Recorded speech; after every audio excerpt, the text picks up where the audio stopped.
everyone to the Print on Demand Playbook Podcast. My name is Rusty Pepper, And I'm Maddie Alcala. and together we explore the ever-evolving world of print on demand, from the companies and technology shaping it to the leaders who make it great. And all along the way, we share the strategies, insights, and stories to help you and your businesses grow, innovate, and get ahead. So, Maddie, today's episode is going to be a fun one, especially with PPAI in Las Vegas just around the corner. Because as we discussed, I believe earlier today when we were catching up, PPI kicks off in just like a few weeks, and it also kicks off a very busy Q1 travel season for you and I both. Yes, I think as we were sharing, Q1 in particular is going to be crazy. I'm sure it's going to be that way for a lot of other people. It's just the year starts with a bang and we get to see everybody right away, which is nice. But I'm super excited for PPAI. Last year was my first one I'd ever been to, so this will be my second. And I think it was also our guest's first one last year, but in a different way. So we're going to come back to that. But I know I'm excited for the show, and I always learn a lot when I go to these events. I think you and I talk about that a lot, Rusty, as we get a lot out of meeting people in person. Nothing replaces pressing the flesh, breaking bread, seeing people in person. Hands down, it's the best way to do it. And it's a great way to also kick off the year with a couple of these big events right out of the gate, because it gets people re-energized. There's the energy when you go to these events that honestly I don't think you get just if you didn't have those to start the year. Yeah, it's not the same. We're not meant to be sitting in front of screens all day and talking to each other. We're definitely meant to be doing what you said and actually breaking bread in person. So I know that's always our favorite part. So this is going to be a very special episode highlighting PPAI, and then obviously you and I will do some coverage at the show like we always do, and meet with some professionals there. But why don't we go ahead and get our esteemed guest introduced? Do you want to do the honors, Rusty? Sure. Yeah. Today we are excited to be joined by Drew Holmgreen, the CEO of the Promotional Products Association International, otherwise known as PPAI. Drew, you are about a year into your role leading, what is it, a 120-year-old organization and heading into your biggest event of the year. And last year, as Medi mentioned, it was not only her first year, but it was also your first year at PPI. Is that right? Yeah, thanks for allowing me to be on the show. So excited to do that first and foremost. Yeah, Maddie nailed it. Not only was it my first time at Expo, it was my first day on the job. So I got thrust right into it. My actual first day was January 10th, and Expo started on January 12th. So I had all day board meetings on day one, and then a lot of just receptions and stuff, and meeting new folks on day two, and then just bang right into it. Day three was 16,000 of my closest friends. So it was pretty great.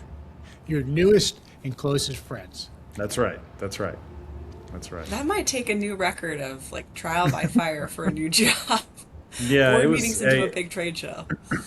Yeah, I think my favorite part. So I'm blessed with just an outstanding board of directors, and we had talked about in advance that I'm new CEO, so I can't exactly be a fly on the wall. But one thing I wasn't expecting is when I looked at the agenda, I saw that there were topics for me to cover, and when my board chair said, "All right, Drew, over to you," I was like, "Okay, it's tap dance time."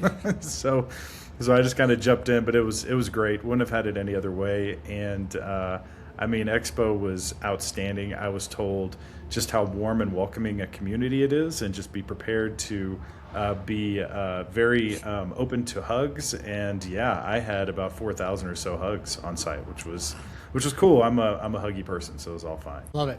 What made you decide, hey, why go to promo? Yeah, so my background, I spent 17 years in the ad agency space, and spent a lot of time within, I worked, biggest of the big agencies at McCann Erickson, all the way down to a creative boutique like Belmont Ice House, which when I left was about 15 people. So I've kind of been all over the place, worked on massive accounts and small accounts, but I'm a serial marketer. Like I live and breathe marketing. I have since I was a little kid. One of the things that when I was approached with the position at PPAI, I was in the process of thinking about what my next career move was going to be, and I knew that I wanted to stay within the marketing space. I really liked the association space. I wasn't sure if that actually was where I wanted to remain, though, and frankly finish out my career. And so when I started talking about the position with some of my mentors, one of them in particular, another old, grizzled agency vet like me, had said, you really shine within the community space. Like that's what you really seem to like at the association side. And he said, what don't you like? And I said, well, I miss the creativity. Like I miss true like marketing, like actual marketing. Because I was at a meetings and events association, and meeting and events is extraordinary. The community is wonderful.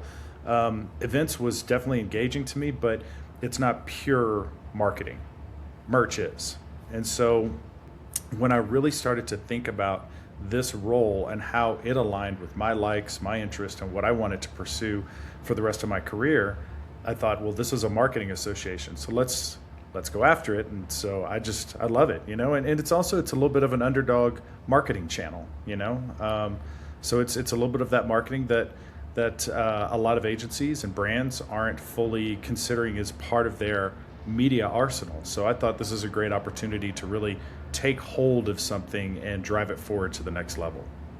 Being it's below the line in traditional advertising terms, it's actually become a more important element because of the impressions that you get. Because right now, above the line, exactly right. The measurements are it's really hard to get that ROI above the line. And Rusty, so I'd done some of this with past clients, and that's in fact one agency where I worked called Belmont Ice House. We saw such good results for our clients when we started using merch as part of their strategies that we actually launched our own distributor called Belmont Swag. And that was kind of my introduction to the merch industry.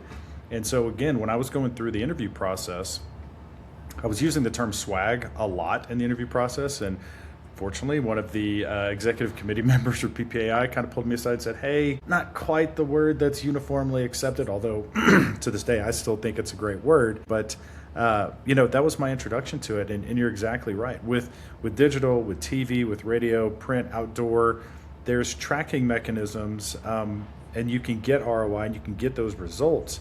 But when you look at just how finite it is with merch and how directly attributable it is to the results that you're trying to achieve, we've done our own studies, and I've been reviewing them a lot as we output them at PPAI. The results are there's almost no comparison. I mean, merch does so much better for brands than any other channel does. Yet, to the point that I made, and Rusty, you reinforced, it's just overlooked. It is absolutely below the line, and that's our goal as the not-for-profit association for the merch industry. That's our job. That's my job, to get it above the line, to get it to become one of the recognized media vehicles for big brands, to make it a non-starter for any brand strategy going forward. That's our job, and that's what's fun to me. That's really fun and very powerful, I think, for the industry. And I wanted to ask you now, almost a year in, what has surprised you about joining more of the merch and swag and promo world that we're all in here? But it sounds like, you're bringing such incredible outside perspective of saying, well, wait a second, this is a piece of a much larger puzzle, and it should even be a bigger piece, it sounds like, of what you're saying. But is there anything else that you'd share, both of reflections, what surprised you, or kind of other things that you think as you looked at the industry now a year in?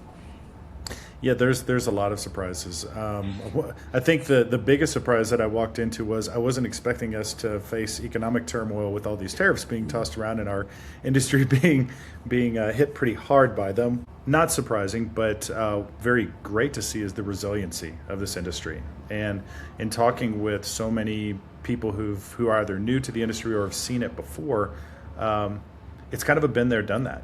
This is such a strong community that believes so deeply in merch and in the power that it provides to brands, that everybody seemed focused on, okay, this is just another hill to climb. We did it in 2008 with the recession. We've done it with other impacts to the industry. So let's buckle down, let's pull up our bootstraps and get into it. And so that was not a surprise to me, but it just certainly was something that I was really impressed with. A couple of big surprises to me. One is the collaborative, competitive nature of this industry. And it's like nothing I've ever seen before. Having spent the majority of my career in the ad agency space, it's not a competitive, collaborative industry. It is a competitive, competitive industry without any collaborative. One of the, and full transparency, I'm an open book on things like this. In the agency space, you do kind of, when you're trying to partner with other agencies, there's always a little bit of that tickle of a knife that you feel in your back, because there's always an opportunity to maybe steal a piece of business, and do that by learning your collaborator's secret sauce. That doesn't happen in this space. Within the merch industry, there's just true collaboration among competitors, and that is amazing to me. And again, it just goes to show that this industry, whether you're a distributor or a supplier, or a business service provider, or whatever category you fit into, or if you balance between all three of those, you're willing to help your competitors. You're willing to collaborate with them, provide them insights, allow them the opportunities to grow. I just this past week was at my son's school, had a parents' party, which the kids were at too, so I guess it was just an everybody party. And I was talking to one of my son's friends' dads, and he's got a company, and they specialize in a certain product, and he's trying to figure out how to grow. And I said, look, man, I was just shocked by the fact that he had blinders onto this. I said, are you not doing any branding? Like, are you not taking this to companies and allowing them to use your product as a branding opportunity? He said, no. And I said, okay, well, I'm going to connect you to Cap America. I'm going to connect you to Headwear. I'm going to connect you to these companies that operate within your space. And he said, well, those are going to be competitors. And I said, yeah, but that's what's weird. They are going to be competitors. But if you want to get entry into this space, they're going to give you some insights into how to do it. And he was blown away by it. And I said, dude, that's this community. That's just the way it is. Like, people help other people. So that's been a real surprise. And again, another area that it's refreshing to see. And I think the other big surprise to me was just the generational nature of this industry. How you see, whether it's, again, whatever category you look at, you see businesses passed on from generation to generation to generation. And what is the biggest surprise is they grow from one generation to the next. Because I think there's a stigma with kind of that silver spoon stigma that you inherit this company, you're just going to take the money from it and just drive it into the ground. It's the exact opposite in this industry. It's so amazing to watch, whether it's, Alex at Warwick, or David at Geiger, or just the list goes on and on and on. Charles Riverbrand and Jason. I mean, the list just keeps going. Like, from generation to generation, new blood comes in and just grows, sees opportunities, harnesses them, and grows. Like what Charles River is doing now with the New England Patriots. Like, the fact that Jason was able to come in, bring this new life into the organization that was already doing great, breathe new life, new innovation into it. It's amazing. So I'm every single day I find something else that surprises me and just delights me about this industry. But those are the two that really stick out. I think those are great. I think you can also add CJ over at HIT. What they. Oh, absolutely. Heck yeah, dude. What CJ has done in terms of innovating his business and how HIT just automates things now is exceptional. From a leadership perspective, you came in, and as an industry, we're moving from an analog to a digital era. Right? We know that there's a lot of disruption that's going to be taking place, and it is taking place within the promotional industry. Not in a bad way, but I believe in a very positive way, the way that it's evolving. How do you balance that, and from an association standpoint, and where do y'all take kind of a stand on really helping be that center point for the industry to look to? I mean, look, the transformation of this industry, it's not unlike any others. As long as you are open to harnessing it and open to finding the way that it fits your business and benefits it, that's the best way to manage it. So I think as an association, what we do is we try and be the informative resource. Our job is not necessarily to take sides, but rather to give a full picture. So, we do a lot of content, whether it's webinars or education or articles or events that we put on. We really lean hard into providing really resourceful information about technology that can help you grow your business. And again, we try and balance that need across all categories of the business, whether you're a supplier, a distributor, a business service provider, et cetera. The other thing that I think we do a really good job of, we try and do a really good job of ensuring that there is a good marketplace. And I think that's where an event like Expo serves our community extremely well. So we have just got tons of technology offerers, especially on the business service side, that exhibit at Expo and allow our community to come to them and find opportunities that will relate to growing their business. The other thing that we do is we allow those technology providers in our industry to partner with us, whether again that's on content or it's on education, but being a part of the message as it gets out there into public. So we really do a great job, and I will absolutely put it to our media team, Josh Ellis and his crew. They do an exceptional job of making certain that the offerings in our industry get a lot of light. We've got things like the Pyramid Awards and others that really shed a light on those who are excelling in the space, and it's a great way for our community to see who's doing it right, and to get the story behind it. Well, I think that's a good segue into what you're excited about for Expo this year. If there's someone who was like me last year, actually like both of us, where this is their first PPAI, what advice would you give to them having just become a newcomer yourself? Yeah, be open. Like try and just find people. Find your people that you connect with. What I love about Expo is that it's micro-sized overwhelming is I think the best way to put it, because it is 16,000 people. We do a really good job of making sure that it's organized in a way where you can find your way around it, A, and B, we create these meetups and receptions that go throughout the 3 days where you can go find folks who you want to connect with, whether it's women in promo, whether it's emerging leaders, whether it's technology, whatever it is. You've got a great opportunity we've got an area called Promo and Pints, so you kind of understand what that's going to mean. And we have a lot of meetups that take place there, so you can go kind of find your tribe, so to speak. So I love that as a way for people to engage and connect with people who they're close with. One of the things that I always look really forward to as well, beyond the connections, like the connections is what I love.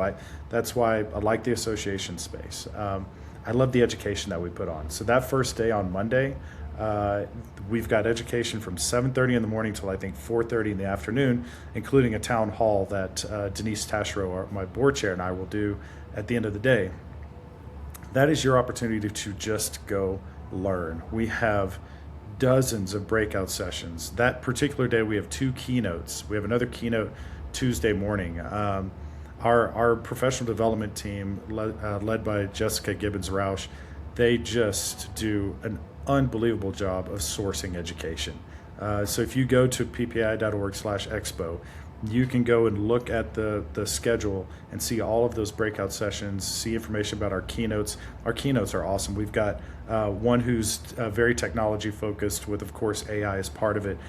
We've got another one who's a creative thinker who, not to give away too much, but his whole keynote, I think it's lunch on Monday, his whole keynote is very interactive in that you learn how to be creative working with Legos. So who doesn't love Legos?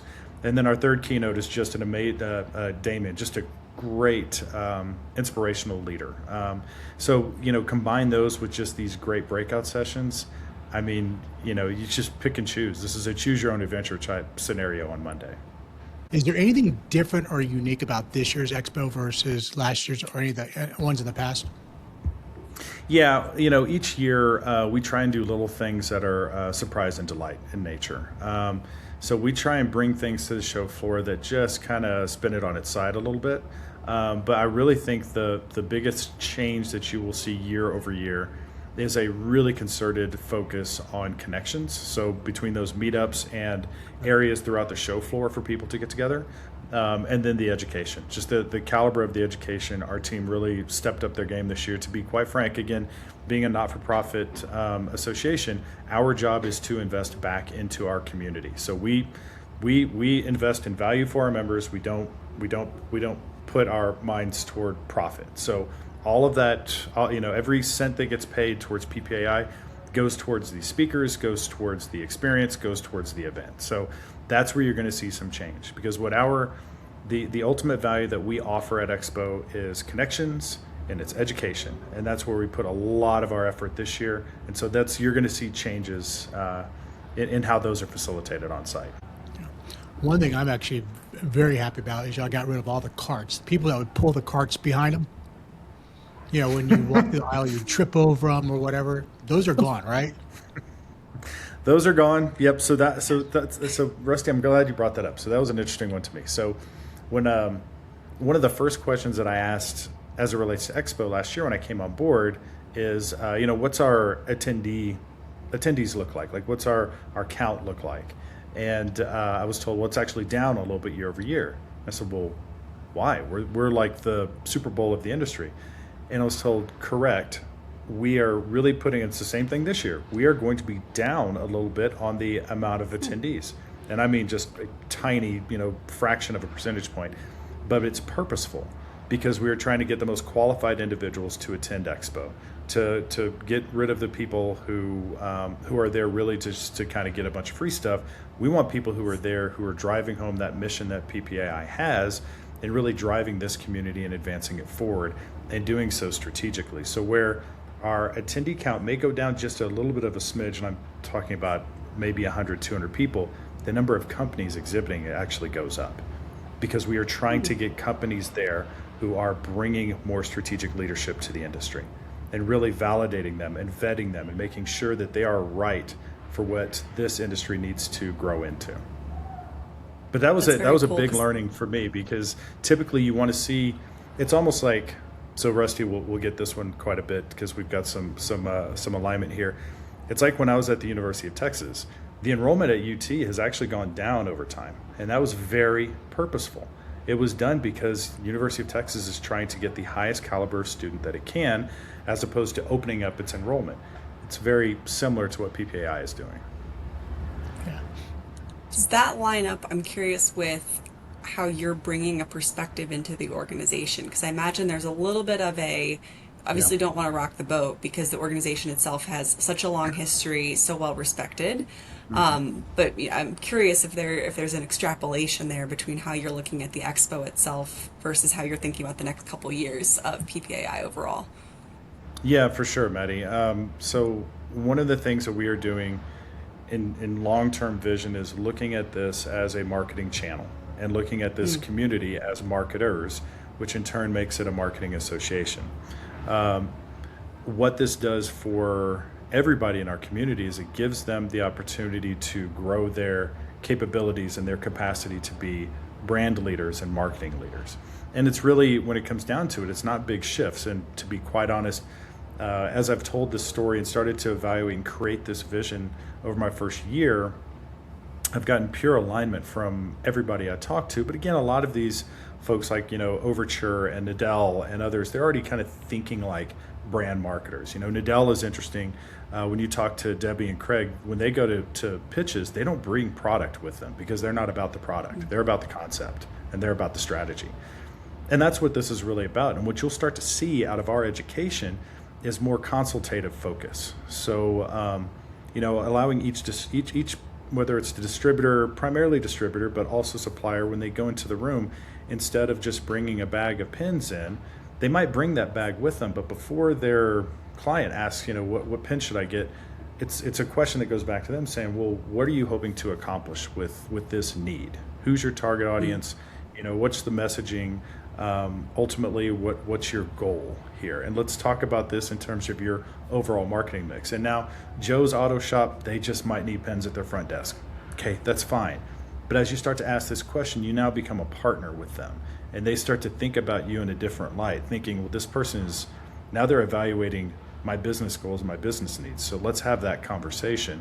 Then that might expand your opportunities with Joe's Auto Shop from the pins at their front desk to the uniforms that their staff are wearing to signage that they have outside their shop. You might become a more holistic provider for them. So, at the end of the day, there's always going to be the need for a simple pin, but there's also always a need for every brand, for every marketing plan and strategy to find a way to grow. And that's ultimately where we want to put this. So I was having a good conversation with Vera from Proforma, and her son Brian put it in a really good way. So,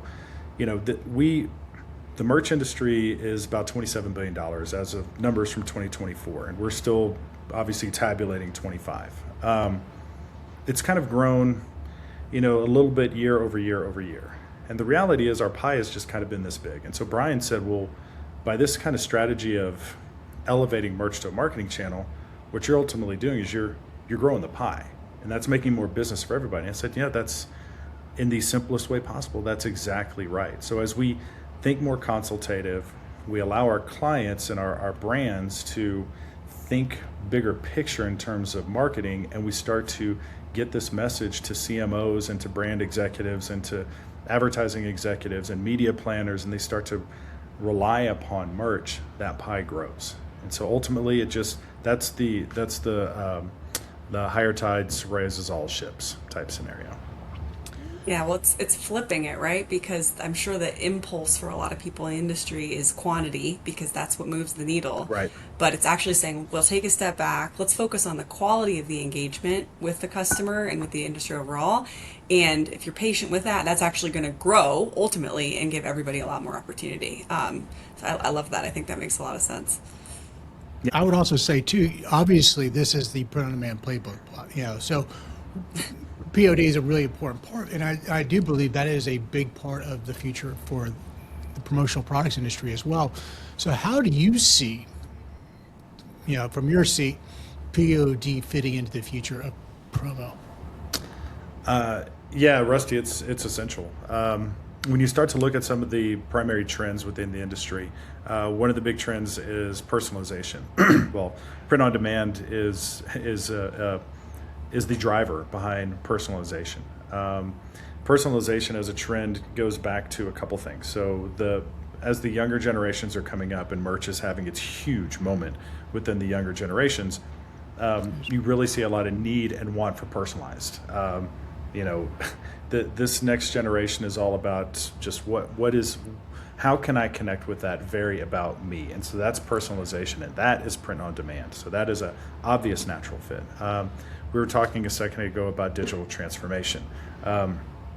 That feeds into personalization, but it also aligns with how our industry can be more efficient, and having more kind of AI design tools from print on demand to help really drive distributors and suppliers, help them be a little bit more nimble, allow them to expand their capabilities. So I mean, it to me, I see it as this is something that is just expanding what's possible. Like print on demand is just expanding what's possible for the merch industry. But one other thing that it does, in addition to personalization, I think it gives the merch industry an opportunity to do a little bit more testing. So this industry grows through innovation. Innovation takes place through testing, and through print on demand, you can kind of test products small scale. You don't have to carry a hell of a lot of inventory, so you can do those smaller tests, see how things perform, and then roll them out bigger scale or abandon them if they're not working. So, I mean, it's a hand in glove type scenario. From the association's perspective, is that one of the ways that you're helping really the distributors and suppliers not feel threatened by POD?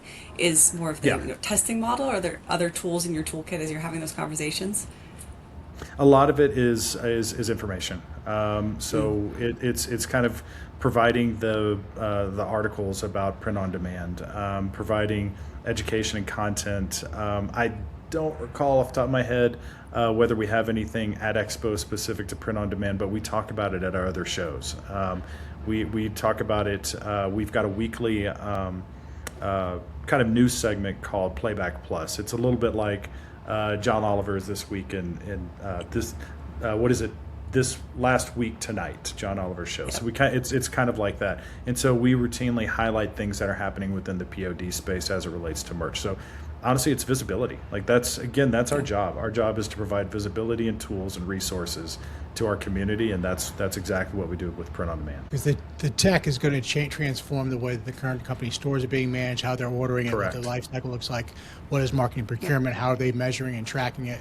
There's just a lot of different ways. So I'm glad you are getting behind that, because I do Absolutely. think there's still so many people out there that on both the distributor and the supplier side that are trying to figure out how do I make that leap from an analog workflow and processes, because all my systems and tools were built for that, that era, and now everything is going to the digital era, and they're kind of finding themselves behind the times. So, with that said, if we fast forward and we look out 5 years, what do you hope people will say about the promo industry under your leadership? Yeah, so pretty simple.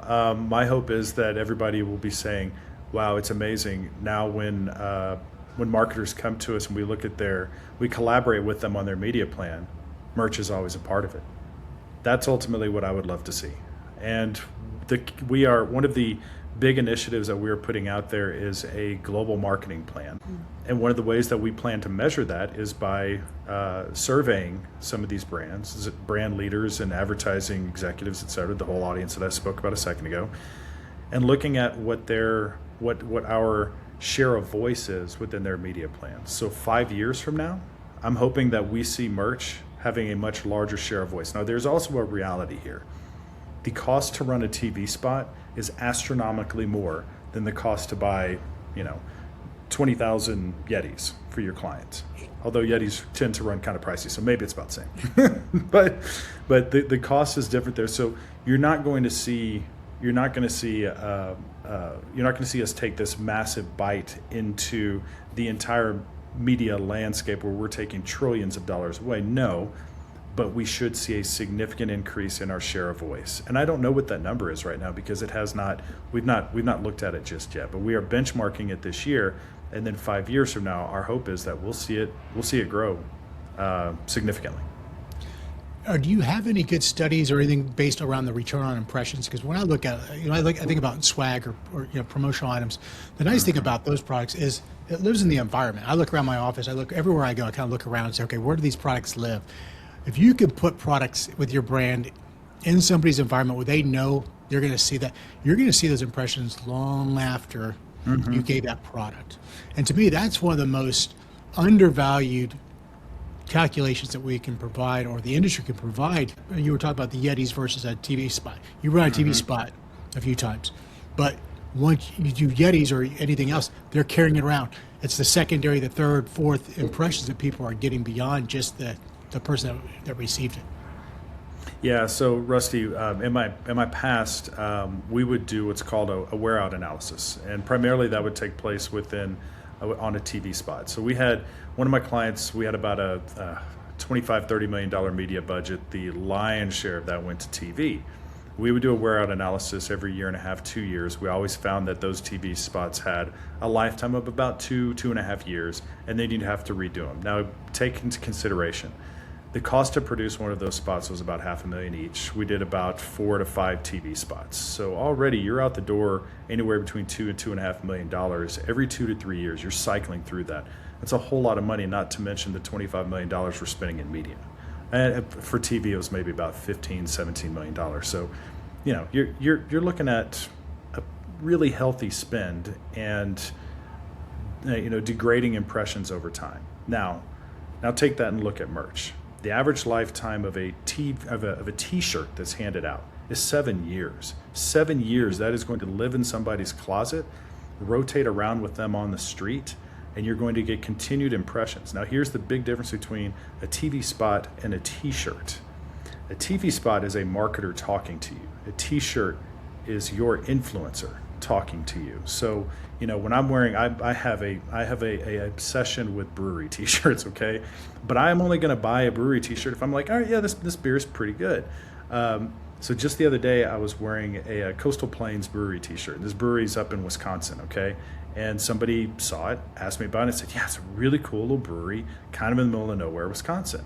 And they had said, you know what, I'm actually making a trip to Milwaukee soon. And I said, it's probably about an hour and a half drive. And they said, well, I'm going to be about an hour and a half away. And I said, well, it's in this town. And so they're going to look it up. That's the power of merch. TV spots, it's maybe going to do that. It might be, hey, did you see that really cool spot that Google ran the other day? But that's not going to make you run out and use Google. You're probably using Google anyway. But this is passing along influencer marketing. And that's ultimately what merch does. So that return on investment, it lasts year over year over year, but it creates the best form of media, and that's word of mouth. on that vein, word of mouth, because that's something Rusty and I talk a lot about in this industry. Because with our podcast, we talk so much about print on demand, but also just with leaders and give people the ability to spotlight the brands. So I want to give you a spotlight here as we wrap up. The Expo's coming up in 2 weeks. We've talked about this being your second one. What are you most excited for this year as you think about the show? So it's actually 2 weeks from today, which is really exciting. And I just had a call right before now, and was walking through some of the updates that we have. So funny, one of the things I'm most looking forward to is after Expo this year, I can immediately start saying, no, this isn't my first one. I've done this before. So when people ask me, how many Expos have you been to? I can say, well, yeah, I've been to multiple now, not just one. So that's kind of exciting to me. Look, this is a relationship industry, and it's I mentioned that it's so warm and opening and collaborative. I'm always excited about seeing everybody. I get the great benefit of traveling to a lot of our shows, traveling to a lot of the regional associations, to other industry shows, and I get to see a lot of people pretty frequently. But this is the collection of everybody all at the same time. So I love that. The other thing is, I've gotten the benefit this year of visiting a lot of our members, both across all of the categories. So I get to see how the sausage is made. I get to see everything behind the scenes, but this is their showcase. So I actually love being able to walk through this time with a better understanding of the industry, with a better understanding of how everything is made, and seeing how they're merchandising it on site, how they are showcasing it to our community. That's going to be very interesting to me now, because it was overwhelming to me. I didn't know what to look for last time. I didn't know what to engage with. Now I do. So that's going to be, it's going to kind of be a little bit of a full circle moment. I took a lot from the original Expo. I think I'm going to take astronomically more from this one. Well, we might have to have you back for like a post-game interview, if you will, if the Expo's the Super Bowl, and get your impressions after round 2. I am in. All right, so last question for you. What's your prediction for UT versus Michigan? All right, so shockingly, it's only like a 5.5 point spread. I think Texas, last I looked, the FPI forecast was like a 58% chance to win. I mean, this, Rusty. We've lost some receivers. We lost 2 of our starting running backs. We lost an offensive lineman all to the portal. I don't know why, but they decided to. But Michigan's in a really rough way right now, so I don't think it's going to be all that close. I think it's going to be like Texas 37, Michigan 17. I just don't think it's going to be close. I hate making predictions like that in a public space because I feel like it jinxes, but we've just been on a roll. Michigan's in a tough way right now, so I think it's a pretty easy one tomorrow. You're going to take care of business. I like it. Yeah. Well, so you got to give your the wife of a Michigan fan. Oh no, I'm sorry, Maddie. It's okay. Yeah. I'm good, but I can hear my husband screaming through the AirPods already as he's thinking about it.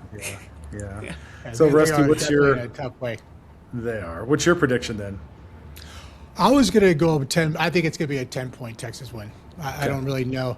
Of course, it is always Texas, so you just don't know which team can show up. I mean, that's also the scary part of us. We may come in and Michigan may find their way and just say, you know what, it's a trap game for us. So, but I do think Texas will take care of business. I think it'll be at least 10 points. But hey, thanks so much. I know it's a busy time. You're with family as well right now, trying to wrap up the holidays. But hey, this was great to be able to kind of dig in a little bit more. We're excited about PPAI. We look forward to seeing you at the show. And also big shout out to Print Island for sponsoring this podcast. So to check out Print Island, there's also a lot of other content and podcasts you can find on Print Island. So Drew, thank you so much. Thank you. Appreciate you guys having me. We'll see you in Vegas. All right. You betcha. Thanks, y'all. All right. Cheers.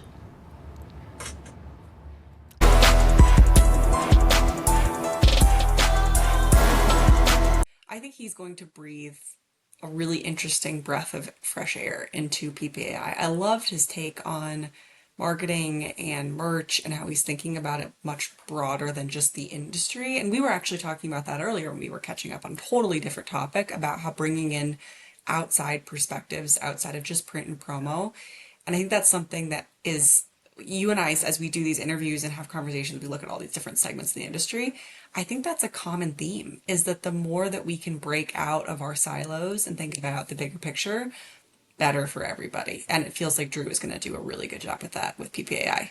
Oh yeah, I mean, coming from the agency side, having that agency background where you can really kind of look at it from a measure, what works, what doesn't work, what is the mindset of a marketer. That's huge. I do think though. I mean, there's a lot of. Yeah, I think he downplayed it a little bit, but in my opinion, there's a big transformation that's happening in this space, and the industry has to be ready. I mean, you know, Yeah. it is an analog industry, and that's something that, I've said for a while now that this industry, there's one industry out there that I'm really excited about, but it's also because there's disruption coming is going to be the promo space. Yeah, I mean, I'm newer, much newer to the promo space than you are. But as I've come into, he was talking about some of his surprises, which I Mhm. thought were great because they were all very happy surprises. And we hit on it a little bit, but it's always that technology and modernization and shift to analog to digital. And I had actually just pulled up the Expo schedule while we were chatting and looking at some of the education sessions. There's a lot on there about AI and technology, which is great but again, though, you zoom out, we're all living through this technology transformation and AI and all of these new things. Within the industry, we have to look broader than our four walls and say, how are we going to change and catch up? And that's what's exciting. But to your point, can be a little nerve wracking too, I'm sure, for a lot of people. It is, and if you built everything based off an era that's now gone, it's not really relevant. Yeah. It's even more difficult, and it's no different. I think when we were talking earlier today about the web to print, all these different print technologies that were built for that analog age, and we've got to start Yeah. thinking in digital. And it's an exciting time. I think for anybody that's in promo, they're going to, in PPAI, if they can really create some of that POD content that he was talking about and be able to really, the industry's going to be looking for their leadership to be able to really help them with what are the tools, the resources, how do we innovate as an industry? They've got a huge opportunity, and I think the industry is going to be looking to them to be able to provide that. Yeah, absolutely. And I'm excited to see Drew's perspective continue to shape it. Such a nice guy. I think his background in marketing and agencies and just like he gets it, but he's also not been in the world for such a long time that I'm excited to see how that helps everybody zoom out a little bit and think about the bigger picture. Fresh perspective. I mean, that really is. I mean, just having that exterior perspective, having a year under his belt now, he can really understand. Hey, last year he was probably just drinking from a fire hose while he was there, just looking at it like, oh my gosh, But now it's like, Just all get right, products thrown at him. Yeah. that's exactly it. So I'm actually really looking forward to seeing what are the changes this year at PPAI, because it's going to be here Yeah. before we know it. I know, 2 weeks, which is completely wild. And I also want to highlight something he was talking about too before we wrap. I loved what he said about the consultation and the education piece, because it's another theme, as you and I have been having conversations we've been hearing about, where you're not leading with the product, or the widget, or whatever it is. You're actually having a conversation with the customer or the brand. That's something I'm going to file away because I try to do that. I know you try to do that, but I think it's just good advice to take away and remember. The more that you can sit down and have a conversation about the problem and the opportunity, you're actually going to get to a much better outcome. It doesn't matter if you're a print, promo, whoever. Like, I think that's just a good lesson for all of us. How do you measure success? At the end of the day, Yeah. look, the product isn't what they're measuring. What they're measuring is what was the impact back to their business. And those tools that if they can deliver some of those different tool sets and metrics, that's huge for the industry. Yeah. Yeah, absolutely. And, but Well, it's we will be good seeing each stuff. other in Vegas shortly. I know. It's to be here in a few weeks. You got to pack your tuxedo, Rusty. No, not tuxedo is staying in the Netherlands where I Oh, left it. that's too bad. You can class it up a little bit in Vegas. Class it up. Yeah, no, Class it up. just bring my top hat and my cane. That would actually be pretty good. Well, I mean, you're pretty recognizable. Most people know you, but I think if you walked around these shows And with a a top hat monocle. and cane, a monocle, yeah, we'd have to give you a fancy name, Rustifer. Mr. Peanut. There you go. So bad. No. So bad. Well, Maddie, Happy New Year. You too, Rusty. And to Have a everybody good else, one. take care. See you in Vegas.